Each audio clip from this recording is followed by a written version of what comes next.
is Shintu. இந்த வீடியோல Miss Night and Day சீரிஸோட 13th எபிசோட் பார்க்கலாம். எபிசோட் ஸ்டார்டிங்ல ஜெயம் மின்ஜேவ அவளுடைய வீட்டுக்கு கூட்டிட்டு வந்து விடுறான். அதை பார்த்து மின்ஜே நீ இந்த மாதிரிலாம் பண்ணவே தேவையில்லையேன்னு சொல்றா. அதுக்கு ஜெயம் என்ன நம்ம இப்போ கப்பிள்ஸ், நான் இது கூட பண்ணலனா என்ன, நம்ம இதுக்கு முன்னாடி கிஸ் பண்ணுவேன், நம்ம கப்பிள்ஸ் தானேன்னு சொல்றான். அதை கேட்டதும் மின்ஜே அவளுடைய வாயை க்ளோஸ் பண்ணி இல்ல இந்த மாதிரிலாம் நீ எதுவும் சொல்லாத, என்னுடைய பேரண்ட்ஸ் யாராச்சும் கேட்டுற போறாங்க, நான் சொல்கிற வரைக்கும் நம்ம இந்த ரிலேஷன்ஷிப்பை சீக்ரெட்டாக தான் வச்சுக்கணும்னு சொல்கிறா. அதை கேட்டதும் ஜெயம் எவ்வளோ நாள்னு கேட்குறான். மின்ஜே நான் கொஞ்சம் செட்டில் ஆகுற வரைக்கும், அதே நேரத்தில் என்னுடைய சீக்ரெட் எப்போ கரெக்டான நேரம் வருதோ நானே சொல்கிறேன்னு சொல்கிறா. அதை கேட்டதோ ஜெயம் ஓகேன்னு சொல்லிட்டு மின்ஜேவை ஹக் பண்ணுறான். நெக்ஸ்ட் சீனில் மின்ஜே வீட்டுக்குள்ளே வந்ததும் மின்ஜேவுடைய அம்மா என்ன ஜெயங்கோடைய கார் சத்தம் எனக்கு கேட்டது, உங்கள் ரெண்டு பேருக்குள்ளே ஏதாச்சும் ஆச்சான்னு கேட்குறாங்க. மின்ஜே அந்த மாதிரிலாம் எதுவும் இல்லை, அவன் ஜஸ்ட் என்னை வீட்டில் விட வந்தான் அவ்வளோதான் சொல்கிறா. அவள் சொல்லிட்டு இருக்கும்போது அவளுடைய அப்பா வெளியே இருந்து உள்ள வராரு. அதை பார்த்து மின்ஜே நீங்கள் எங்கே இருந்தீங்க, நீங்கள் என்ன பண்ணுறீங்கன்னு கேட்குறா. அப்போ மின்ஜேவுடைய அப்பா நான் வெளியே திங்ஸ் எடுக்க போயிருந்தேன்னு சொல்கிறாரு. அப்போ பாஸ்ட்டில் அவங்க ரெண்டு பேர் பேசுகிறத எல்லாமே மின்ஜேவுடைய அப்பா கேட்டுட்டு மின்ஜே கிட்ட சொல்ல ஸ்டார்ட் பண்ணுறாரு. ஆனால் மின்ஜே அவரை அமைதியாக இருக்க சொல்லி சைடில் கூட்டிகிட்டு போயிடுறா. நெக்ஸ்ட் டே காலையில் எல்லாரும் ஆஃபீஸில் இருக்காங்க. அப்போ ஜெயோங் மின்ஜேக்கு மெசேஜ் பண்ணி சிரிச்சிட்டு இருக்கான். அதே நேரத்தில் இம்சோலும் அந்த மெசேஜ்க்கு ரிப்ளை பண்ணி அவங்களும் சிரிச்சிட்டு இருக்காங்க. இது ரெண்டுமே பியக்தோங் பார்த்து என்னதான் ஆச்சு இவங்களுக்குன்னு யோசிக்கிறாரு. அப்போ ஜெயோங் பியக்தோங் கிட்ட வந்து உங்களை நான் ஒரு வேலை செய்ய சொன்னேனே அதை நீங்கள் முடிச்சிட்டிங்களான்னு கேட்குறான். அதுக்கு பியக்தோங் அதை நான் பண்ணல, அதை இம்சோல் தான் பண்ணணும்னு சொல்கிறாரு. அதை கேட்டதும் இம்சோல் இல்லை இல்லை நான் உடனே முடிச்சிடுறேன்னு சொல்கிறாங்க. ஜெயோங் பரவாயில்ல நீங்கள் எவ்வளோ நேரம் வேணால் எடுத்துக்கோங்கன்னு சொல்லிட்டு சிரிச்சுட்டே அங்கேருந்து போயிடுறான். அதே நேரத்தில் இம்சோல் சிரிச்சுட்டே வெளியே வரும்போது அங்கே காவோன் இருக்கிறத பார்த்து மறைஞ்சிக்கிறாங்க. அவங்க காவோன் அவாய்ட் பண்ணுறதுக்காக காவோன் போனதுக்கப்புறம் திரும்பவும் அங்கே நடந்து போகிறாங்க. ஆனால் காவோன் வெளியே வந்து இம்சோல் கிட்ட என்ன நீங்கள் என்ன அவாய்ட் பண்ணுறீங்களா, நான் உங்களை பிடிக்கும்னு சொன்னதால நீங்கள் என்ன அவாய்ட் பண்ணுறீங்களான்னு கேட்குறான்.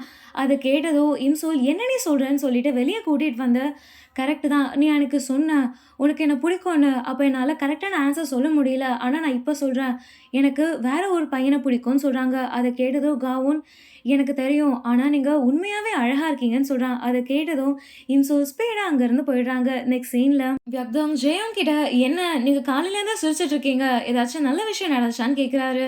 ஜெயோங் அந்த மாதிரிலாம் எதுவும் இல்லைன்னு சொல்கிறான். நெக்ஸ்ட் சீனில் ரெண்டு பேரும் டின்னர் சாப்பிட்டுட்டு இருக்காங்க. அப்போது ரெண்டு பேரும் மெசேஜ் பண்ணி சிரிச்சிட்டு இருக்காங்க. அதே நேரத்தில் மின்ஜே அவளுடைய லேப்டாப்பில் மெசேஜ் பண்ணுறா. மெசேஜ் பண்ணிவிட்டு இல்லை நான் ஜெயோங் கிட்ட காலில் பேச போகிறேன்னு சொல்லிட்டு அவளுடைய ஃபோனை தேடுறா. ஆனால் அவள் எங்கே தேடினாலும் அவளுடைய ஃபோன் கிடைக்காததால அவள் அன்னைக்கு மார்னிங்கே ஆஃபீஸ்லேயே அவளுடைய ஃபோனை வச்சுட்டு வந்ததை யோசிக்கிறா. நெக்ஸ்ட் சீனில் ஜெயோங் ஆஃபீஸில் இருக்கும் போது காயங் மின்ஜேக்கு கால் பண்ணுறா. ஜெயோங் அந்த ஃபோனை எடுத்து அட்டன் பண்ணி இது மின்ஜேவுடைய ஃபோன் கிடையாது, இது இம்சோலுடைய ஃபோனுன்னு சொல்கிறான். அதை கேட்டதும் காயங் காலை கட் பண்ணிடுறா. கொஞ்ச நேரத்துலேயே அந்த ஃபோனை கன்ஃபார்ம் பண்ணுறதுக்காக ஜெயோங் மின்ஜேக்கு கால் பண்ணுறான். அந்த ஃபோன் ரிங் ஆகிறத பார்த்து இவங்க ரெண்டு பேருக்கும் அதிர்ச்சி ஆயிடுது. அந்த ஃபோனை அங்கேயே வச்சுட்டு அங்கேருந்து போயிடுறாங்க. அதே நேரத்தில் மின்ஜே அந்த ஃபோன் எடுக்க யாருக்கும் தெரியாமல் நைட்டில் வரா. அவன் அந்த ஃபோன் எடுக்கும்போது கரெக்டாக ஜெயோங் அங்கே வந்துடுறான். ஆனால் மின்ஜே மறைஞ்சிருந்து பொறுமையாக ஜெயோங் பின்னாடி வெளியே போகிறா.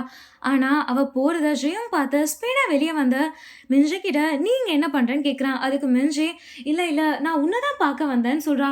அதை கேட்டதும் ஜெயோங் இதை நீ என்கிட்ட சொல்லியிருக்கலாமே, நம்ம ரெண்டு பேரும் ஒன்றா டின்னர் சாப்பிட்ருக்கலாம்லன்னு சொல்கிறான். மின்ஜே ஓகேன்னு சொல்லிட்டு பக்கத்தில் இருக்க சேரை காமிச்சு அந்த சேர்ல நான் உட்காரவான்னு கேட்குறா. அது இம்சோலுடைய சேர். ஜெயோங் ஓகேன்னு சொல்லதும் மின்ஜே அந்த சேர்ல உட்காந்து ரொம்ப சந்தோஷப்படுறா. அதே நேரத்தில் பியக்தோங் கேக் வாங்கிட்டு வந்து நீங்கள் என்ன பண்ணுறேன்னு கேட்குறாரு. ஜெயோங் இல்லை அவள் சும்மா தான் வந்தான்னு சொல்கிறாங்க. நெக்ஸ்ட் சீனில் மூணு பேரும் கேக் சாப்பிட்டுட்டு இருக்காங்க. அதே நேரத்தில் மின்ஜேக்கு அந்த ஆஃபீஸில் இருக்க நிறைய விஷயம் தெரிஞ்சிருக்கு. ஸ்பூன் எங்கே வைப்பாங்க, எந்தெந்த திங்ஸ்லாம் எங்கெங்கே இருக்கும்னு. அப்போது சாப்பிட்டுட்டு இருக்கும் போது இதுக்கு முன்னாடி பியக்தோங் அவளுடைய அப்பா நிறைய ஸ்வீட் எடுத்துக்கக்கூடாது, அவருக்கு டயபெட்டிஸ் இருக்குன்னு இதுக்கு முன்னாடி சொல்லியிருக்காரு. அதை விஷயத்தை பற்றி இவங்க பேசிகிட்டே இருக்கும் போது மின்ஜே எனக்கு ஆல்ரெடி தெரியும்னு சொல்கிறா. அதை கேட்டதும் பியக்தோங் உங்களுக்கு எப்படி தெரியும்னு கேட்குறான். அதை கேட்டதும் மேஜின் ஏதோ சொல்லி சமாளிச்சிடறா. நெக்ஸ்ட் சீனில் ரெண்டு பேரும் நடந்து வந்துட்டு இருக்காங்க. அப்போது மேஜின் ஜெயோங் கிட்ட எனக்கு ரொம்ப நாளாக இந்த இடத்துக்கு வரணும்னு ஆசை, இன்னைக்கு எனக்கு உண்மையாகவே ரொம்ப சந்தோஷமாக இருக்குன்னு சொல்கிறா. அதை கேட்டதோ ஜெயோங் சரி ஓகே நீ எங்கே தான் வேலை செய்கிற நீ சொல்லுன்னு சொல்கிறா. மின்ஜே இல்லை நான் அதை சொன்னேன்னா நீ அப்செட் ஆகிடுவேன்னு சொல்கிறா. ஜேயோங் அந்த மாரிலாம் எதுவும் கிடையாது. இந்த உலகத்திலேயே நான் ரொம்ப நம்புற ஒரே ஆள் நீதான் சொல்லிட்டு, மின்ஷேவ ஹக் பண்றா. 2 பேரும் ஹக் பண்றாங்க. நெக்ஸ்ட் சீன்ல பியக்தோங்கும், ஜேயோங்கும் ஷொல்கி பேண்டரைன் ரெடி பண்றத கண்டுபிடிச்சுட்டு, ஷொல்கி கிட்ட சொல்லு. நாங்க கண்டுபிடிச்ச பேண்டரைனும், நீ பண்ற பேண்டரைனும் ஒரே மாரி தான் இருக்கு. நீ யாருக்கு அதெல்லாம் சேல் பண்றன்னு கேட்குறாரு. அத கேட்டதும் ஷொல்கி, நான் இம்சோல் கிட்ட மட்டும் தான் பேசுவேன்னு சொல்றாரு. நெக்ஸ்ட் சீன்ல இம்சோல் அங்க வராங்க. 2 பேரும் மைக் ஆஃப் பண்ணிட்டு பேசுறாங்க. அப்போ இம்சோல், என்ன நான் சொல்றதெல்லாம் நீங்க நம்புறீங்களா? இப்பவாச்சும் நீங்க சப்போர்ட் பண்றீங்களான்னு கேட்குறா. அதுக்கு ஷொல்கி, சரி ஓகே. நீங்க சொல்றதெல்லாம் நான் நம்புறதா இருந்தா கூட, அந்த கல்ப்ரிட்ட நீங்க எப்படி புடிப்பீங்கன்னு கேட்குறான். அதுக்கு இன்சோல், இதுக்கு முன்னாடி நான் அந்த கல்ப்ரிட்ட பார்க்கும்போது, அவன் கார்ல இருந்து எனக்கு ஒரு ஸ்மெல் வந்துச்சு. அந்த ஸ்மெல்ல வச்சு அந்த கிரிமினல் யாருன்னு சொல்லி என்னால கண்டுபிடிக்க முடியும். அந்த கிரிமினல கண்டுபிடிக்க நான் போலீஸ் கிட்ட கூட போவேன். என்ன வேணாலும் பண்ணி அந்த கிரிமினல நான் கண்டுபிடிப்பேன்னு சொல்றாங்க. நெக்ஸ்ட் சீன்ல பியக்தோங்கும் ஜியோங்கும் ஷொல்கி பேண்டரைன் யாருக்கு யாருக்கெல்லாம் குடுத்தான்னு சொல்ற லிஸ்ட்ட செக் பண்ணிட்டு இருக்காங்க. செக் பண்ணிட்டு 2 பேரும் இம்சோல் கிட்ட, சொல்லுங்க இவ்ளோ அசால்ட்டா அவன் எப்படி உங்ககிட்ட இந்த லிஸ்ட்ட குடுத்தான்னு கேட்குறாங்க. இம்சோல், நாங்க ஃபர்ஸ்ட்ல இருந்தே ரொம்ப நல்ல ஃப்ரெண்ட்ஸ். இதுக்கு முன்னாடில இருந்தே அவன் எனக்கு ரொம்ப நல்லா தெரியும்னு சொல்றாங்க. நெக்ஸ்ட் சீன்ல யோல்தாய்க்கு ஒருத்தர் கால் பண்ணி, நீங்க தேடிட்டு இருந்த ஜியோங் வேற யாரும் கிடையாது. உங்க ஆஃபீஸ்ல வேலை செய்ற ஜியோங் தான் சொல்றாங்க. அத கேட்டதும் யோல்தாய் ஜியோங் கிட்ட, ஷொல்கிக்கு ஒரு டிசீஸ் இருக்கு. அந்த டிசீஸ் என்னன்னா பார்க்கின்சன். அந்த டிசீஸ் இருக்கவங்களுக்கு நர்வ் சிஸ்டம் வேலை செய்யாது. அதே நேரத்துல கொஞ்ச நேரத்துல அவங்களுடைய கை, கால்லாம் வேலை செய்யாம ரொம்ப வீக் ஆயிடும்னு சொல்றாரு. சொல்லிட்டு ஜியோங் ஓகேன்னு சொல்லிட்டு அங்க இருந்து போறான். போகும்போது ஜியோங்க பார்த்து, நீ ரொம்ப நல்லாவே வளர்ந்துருக்கன்னு சொல்றாரு. நெக்ஸ்ட் சீன்ல அத கேட்டதும் ஜியோங் பியக்தோங் கிட்ட ஷொல்கியோடைய மெடிக்கல் ரிப்போர்ட்ட எடுக்க சொல்றாரு. பியக்தோங் மெடிக்கல் ரிப்போர்ட்ட எடுத்ததுக்கு அப்புறம் தான் தெரியுது, ஷொல்கி வேற ஒரு டாக்டர் கிட்ட அவருடைய ட்ரீட்மெண்ட் பார்த்துட்டு இருக்காருன்னு. அத பார்த்ததும் அவர் ஸ்பீடா ஜேசன் கிட்ட வந்து, ஜெயோங், இல்ல ஷொல்கி கல்ப்ரேட்டா இருக்க வாய்ப்பே கிடையாது. ஏன்னா அவருக்கு பார்க்கின்சன்ன்ற ஒரு டிசீஸ் இருக்கு. அந்த டிசீஸ் இருக்கவங்களால ஈஸியா அவங்களுடைய கை, கால யூஸ் பண்ண முடியாது. இதுல மத்தவங்கள கொல்ல சான்ஸே இல்லன்னு சொல்றான். அதே நேரத்துல ஷங்கி வந்து ஜெயோங் கிட்ட, நான் சொல்றத கேளு. அந்த கேஸ நம்ம 2 பேரும் ஸ்ப்ளிட் பண்ணிக்கலாம். ஏன்னா அந்த கேஸ்ல இருக்க நெறைய விஷயம் எனக்கு தெரியும்னு சொல்லி பேசிட்டு இருக்காங்க. அத இம்சோல் பார்த்து அவங்க 2 பேரும் என்னதான் பேசுறாங்கன்னு சொல்லி கேட்குறாங்க. அப்ப பியக்தோங் இம்சோல் கிட்ட, ஷங்கிக்கு ஜெயோங்க பிடிக்கும். அவளுக்கு காலேஜ் டைம்ல இருந்தே பிடிக்கும். அவங்க 2 பேரும் ஒண்ணா தான் படிச்சாங்கன்னு சொல்றாரு. நெக்ஸ்ட் சீன்ல 2 பேரும் ஒர்க் பண்ணிட்டு இருக்காங்க. அப்ப இம்சோல் அத பார்த்து அவங்களுக்கு ரொம்ப டென்ஷன் ஆகி 2 பேரும் பக்கத்துல நிக்கிறத பார்த்து ஸ்பீடா வந்து ஷங்கி கிட்ட, வாங்க சாப்பிட போலான்னு சொல்றாங்க. ஆனா ஷங்கி, இல்ல எனக்கு வேண்டாம் நான் இங்கேயே இருக்கேன்னு சொன்னாலும் திரும்பவும் இம்சோல் வாங்கன்னு சொல்றாங்க. நெக்ஸ்ட் சீன்ல மிர்ஜி அவளுடைய ரூம்ல ஜெயோங்க பத்தி யோசிச்சுட்டு இருக்கா. ஜெயோங்க ஷங்கியும் இப்போ ஒண்ணா ஒர்க் பண்ணிட்டு இருப்பாங்கன்னு சொல்லி யோசிச்சுட்டே இருக்கும் போது ஜெயோங் கிட்ட இருந்து கால் வருது. கால் அட்டென்ட் பண்ணதும் ஜெயோங், நான் உன்னை பார்க்கணும், நான் உன்னை பார்க்க உங்க வீட்டுக்கு வரேன்னு சொல்றான். நெக்ஸ்ட் சீன்ல 2 பேரும் அவங்க வீட்டுக்கு வெளியே இருக்காங்க. அப்போ ஜெயோங் மின்ஜேவை பார்த்து, என்ன உன்னுடைய தூக்கத்தை நான் டிஸ்டர்ப் பண்ணிட்டேனான்னு கேட்குறான். அதுக்கு மின்ஜே, என்னுடைய தூக்கத்தை பற்றி நீ ஏன் அக்கறைப்படுறேன்னு கேட்குறா. ஜெயோங், இல்லை எனக்கு உன்னுடைய ஞாபகமாக இருந்துச்சு அதனால தான் வந்தேன்னு சொல்லி சிரிச்சுட்டே மின்ஜேவை ஹக் பண்ணுறான்.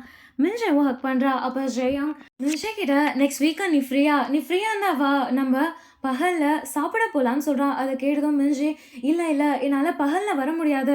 நான் ஈவினிங் வரேன்னு சொல்றான். அத கேட்டதும் ஜெயம், சரி ஓகே நீ 5 o'clock வா நம்ம சாப்பிட போலான்னு சொல்றான். மிர்ஜி, இல்ல 6 o'clockன்னு சொல்றா. ஜெயம் ஓகேன்னு சொல்றான். அப்போ ஷங்கி இன்னும் ஆஃபீஸ்ல வேலை செஞ்சுட்டு இருக்க மாதிரி காமிக்கிறாங்க. அப்ப ஷங்கி இதுக்கு முன்னாடி ஜெயம் கிட்ட பேசினதை யோசிச்சு பார்க்கறா. அதுல அவ, இதுதான் என்னுடைய லாஸ்ட் கேஸ், இதுக்கப்புறம் நான் சியோல் போயிடுவேன், நீ என் கூட சியோல் வருவியான்னு கேட்குறா.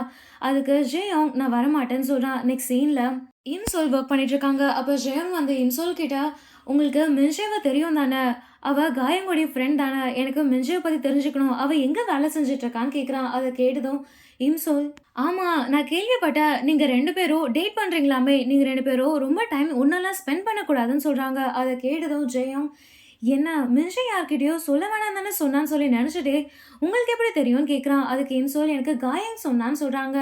ஜெயும் மின்ஜே யார்கிட்டயோ சொல்லக்கூடாதுன்னு சொன்னதை நினச்சி பார்த்துட்டே அமைதியாக போயிடுறான். நெக்ஸ்ட் சீனில் காயங்கும் இம்சோலை சாப்பிட்டுட்டு இருக்காங்க. அப்போ இம்சோல் காயங் கிட்ட, எனக்கு இப்போல்லாம் பகலில் என்ன பண்ணுறதுனே தெரியல, நான் ஜெயம் கிட்ட இருந்து தப்பிக்கிறதாவே இருக்கு, நான் என்ன தான் பண்ணுறது, எவ்வளோ நாளில் இந்த மாதிரி நான் இருக்கிறதுன்னு சொல்கிறாங்க. அப்போது காயங், நீ ஜெயம் கிட்ட இது எல்லாமே சொல்லிடுன்னு சொல்கிறா. அதை கேட்டதும் மின்ஜே, இல்லை இல்லை என்னால் அது பண்ண முடியாது, அவன் என்ன வெறுத்துட்டா என்ன பண்ணுறது, ஒரு வேலைக்காக நான் இதெல்லாம் பண்ணுறேன்னு அவன் நினச்சிட்டா என்ன பண்ணுறது, அதுக்கும் மேலே அவன் என்ன நம்மள நான் என்ன பண்ணுறதுன்னு சொல்லிட்டு நான் ஸ்பீடாக வாஷ்ரூம் போகணும்னு சொல்லி அங்கேருந்து போயிடுறாங்க. அவங்க போனதுக்கப்புறம் காலிங் பெல் சவுண்ட் கேட்டு வெளியே போகிறா. அப்போ பியக்தாங் வெளியே இருக்கிறத பார்த்து காயங் என்ன பண்ணுறதுனே தெரியாமல் கத்தி இம்சோல் கிட்ட பியக்தாங்னு சொல்கிறா. அவள் டோர் ஓப்பன் பண்ணதோ பியக்தாங் நான் ஃபுட் எடுத்துகிட்டு வந்திருக்கேன்னு சொல்லி 2 பேரும் சாப்பிட்றாங்க. மின்ஜே இது எல்லாமே மறைஞ்சிருந்து ரூம்ல இருந்து பார்த்துட்டு இருக்காங்க. ஆனால் கொஞ்ச நேரத்துக்கு மேலே பியக்தாங்க காயங்கோ சாப்பிட்டுட்டே கொஞ்சம் க்ளோஸ் ஆகுற மாதிரி காமிக்கிறாங்க. ஆனால் இம்சோலால் கண்ட்ரோல் பண்ண முடியாமல் ஸ்பீடாக வெளியே வந்துடுறாங்க. இது எல்லாமே பியக்தாங் பார்த்துட்டு என்னதான் நடக்குதுன்னு தெரியாமல் ஜெயங்கோடைய வீட்டுக்கு வந்து நான் அங்கே இம்சோல பார்த்தேன். அவங்க அங்கே என்ன பண்ணுறாங்க என்னதான் நடக்குது அங்கன்னு சொல்லி சொல்கிறாரு. அதை கேட்டதோ ஜெயோங்க்கு இதுக்கு முன்னாடி ஜெய சூரியன் வந்ததோ டிஃப்ரெண்ட்டாக பிஹேவ் பண்ணி காயங்கோடைய வீட்டுக்குள்ளே போனது எல்லாமே நினச்சி பார்த்துட்டு ஸ்பீடாக போலீஸ் ஆஃபீஸருக்கு கால் பண்ணி காயங்கோடைய வீட்டு பக்கத்தில் இருக்க ஃபுட்டேஜ் தான் வேணும்னு சொல்கிறான். அதை கேட்டதோ போலீஸ் ஆஃபீஸர் ஃபுட்டேஜை அனுப்புகிறாரு. ஜெயோங் அந்த ஃபுட்டேஜை செக் பண்ணும்போது காயங்கோட வீட்டில் இருந்து இம்சோல் வெளியே வரதை பார்க்குறான். அதே நேரத்தில் ஷொல்கி இம்சோல் அந்த ஸ்மெல்லால் என்னால் கல்ப்ரேட்டை கண்டுபிடிக்க முடியும்னு சொன்னதை நினச்சி பார்த்துட்டே அமைதியாக பார்த்துட்டு இருக்காரு. நெக்ஸ்ட் சீனில் காயங் மின்ஜே கிட்ட என்ன உன்னால் கொஞ்ச நேரம் கண்ட்ரோல் பண்ண முடியாதா, நானும் பியக்தோங்கும் அப்போ தான் க்ளோஸ் ஆனோன்னு சொல்கிறாங்க. அதை கேட்டதும் இம்சோல் நான் உங்கள் 2 பேரை காப்பாற்றிருக்கேன் அதை ஞாபகம் வச்சுக்கோன்னு சொல்கிறாங்க. காயங் என்ன நீ சொல்கிறான்னு கேட்குறா. அதுக்கு மின்சோல் பியக்தோங்க்கு ஆல்ரெடி மேரேஜ் ஆயிடுச்சுன்னு சொல்கிறாங்க. அதை கேட்டதும் காயங்க்கு அதிர்ச்சி ஆயிடுது. நெக்ஸ்ட் டே காலையில் எல்லாரும் ஆஃபீஸில் இருக்காங்க. அப்போ ஷங்கி ஜெயம் கிட்ட வந்து உங்ககிட்ட நான் தனியாக பேசணும் வா காஃபி குடிக்க போகலான்னு சொல்லி கூப்பிடுறா. அதை கேட்டதோ ஜெயம் அங்கேருந்து போகிறான். இதை பார்த்து இம்சோல் ரொம்ப ஜெலஸாக ஃபீல் பண்ணுற மாதிரி காமிக்கிறாங்க. நெக்ஸ்ட் சீனில் அங்கே அந்த பேண்டரின் லிஸ்ட்டை காமிச்சு இந்த லிஸ்ட்டில் இருக்க எல்லா நேமும் ஓகே தான், ஆனால் இந்த இருக்க ஒரே ஒரு நேம் மட்டும் ரொம்ப டிஃப்ரெண்ட்டாக இருக்குது. 20 இயர்ஸ்க்கு முன்னாடி இவனுக்கும் அவனுக்கும் ஒரு டீல் நடந்திருக்குன்னு சொல்லி பேசிகிட்டு இருக்காங்க. இது எல்லாமே இம்சோல் கேட்டுகிட்டே அவங்களுக்கு ரொம்ப டென்ஷன் ஆகி அங்கே பக்கத்தில் இருக்க மிஷினை போட்டு அடிக்கிறாங்க. ஏன்னா இவங்க 2 பேரும் தள்ளி தள்ளி உட்காரணுன்றதுக்காக அவங்க டென்ஷனாக அதை போட்டு அடிச்சிட்டு இருக்கிறத பார்த்து ஜெயோங் ஸ்பீடாக வந்து இம்சோலுக்கு ஹெல்ப் பண்ணுறான். இம்சோலுக்கு ஹெல்ப் பண்ணி அந்த காஃபி எடுத்து கொடுக்குறான். நெக்ஸ்ட் சீனில் காவான் மறைஞ்சிருந்து அந்த லெட்டரை யார் வைக்கிறாங்கன்னு சொல்லி பார்க்குறான். அப்போ ஒரு லேடி அங்கேருந்து போகிறத பார்க்குறான். அதே நேரத்தில் இம்சோல் அங்கே வந்துடுறாங்க. காவான் அந்த லெட்டரை மறைக்கிறத பார்த்து அந்த லெட்டரை ஸ்பீடாக பிடுங்கி அந்த லெட்டரை பார்க்குறாங்க. அதில் இங்கே இருக்க ஒரு சீனியர் இன்டர்ன் வேற ஒருத்தவங்க ஐடென்டிட்டி யூஸ் பண்ணியிருக்குன்னு இருக்கு. அதை பார்த்ததும் ஸ்பீடாக அந்த லெட்டரை கிழிச்சு போட்டு காவோன் கிட்ட இது ஏன் நீ இத்தனை நாளாக என்கிட்ட சொல்லவே இல்லைன்னு கேட்குறாங்க. அதுக்கு காவோன் நான் உங்களை ப்ரொடெக்ட் பண்ணணும்னு நினச்சேன் அதனால தான் சொல்லலைன்னு சொல்கிறான். இம்சோல் ஓகேன்னு சொல்லிட்டு அந்த லேடி கிட்ட வந்து சொல்லு இதெல்லாம் யாரும் நான் பண்ண சொன்னாங்கன்னு கேட்குறாங்க. அதுக்கு அந்த லேடி அந்த ஆள் யாருன்னு சொல்கிறாங்க. நெக்ஸ்ட் சீனில் இம்சோலும் காவோனும் அந்த லேடி சொன்ன ஆளை மீட் பண்ணுறதுக்காக காரில் வெயிட் பண்ணிட்டு இருக்காங்க. காவோன் நானும் வரேன்னு சொல்கிறான். ஆனால் இம்சோல் வேண்டான்னு சொல்லிட்டு அங்கே இருக்க வீட்டோடைய டோரை தட்டுறாங்க. அவங்க தட்டினதும் ஒரு லேடி ஓப்பன் பண்ணிட்டு இம்சோல் அந்த லெட்டரை காமிச்சதோ ஸ்பீடாக டோரை க்ளோஸ் பண்ணுறாங்க. ஆனால் இம்சோல் அவங்க யாருன்னு சொன்னதுக்கப்புறம் அந்த லேடி டோர் ஓப்பன் பண்ணுறாங்க. இம்சோல் அந்த லெட்டரை காமிச்சு சொல்லுங்கள் இதெல்லாம் நீங்கள் ஏன் பண்ணுறீங்க யார் சொல்லி பண்ணுறீங்கன்னு கேட்டதும் அந்த லேடி நான் என்ன பண்ணுறது அந்த வேலை எனக்கு கிடைக்கிறதா இருந்துச்சு, ஆனால் திடீர்னு ஒரு லேடிக்கு அந்த வேலையை கொடுத்துட்டாங்க, ஆனால் அந்த லேடி வேற ஒரு ஐடென்டிட்டி யூஸ் பண்ணியிருக்காங்கன்னு சொல்கிறாங்க. அதை கேட்டதும் இம்சோல் ஃபோட்டோவை காமிச்சு யாருன்னு கேட்குறாங்க. அதுக்கு அந்த லேடி ஓகே காமிக்கிறாங்க. அதை பார்த்ததும் இம்சோல் அது ஓகேன்னு சொல்கிறாங்க. அந்த லேடி இல்லை அது ஓகே கிடையாது அது ஓகே கிடையாதுன்னு சொன்னதோ இம்சோலுக்கு அதை கேட்டு ரொம்பவே ஆச்சரியமாயிடுது. இதோட இந்த எபிசோடு முடிச்சிடுறாங்க. இந்த எபிசோட் உங்களுக்கு பிடிச்சிருந்தா நெக்ஸ்ட் எபிசோடுக்காக வெயிட் பண்ணுங்கள். அதுக்கு முன்னாடி எங்கள் சேனல் சப்ஸ்கிரைப் பண்ணுங்கள், பெல் ஐக்கானை கிளிக் பண்ணுங்கள். நான் உங்கள் ஷிண்டு. பாய் பாய்.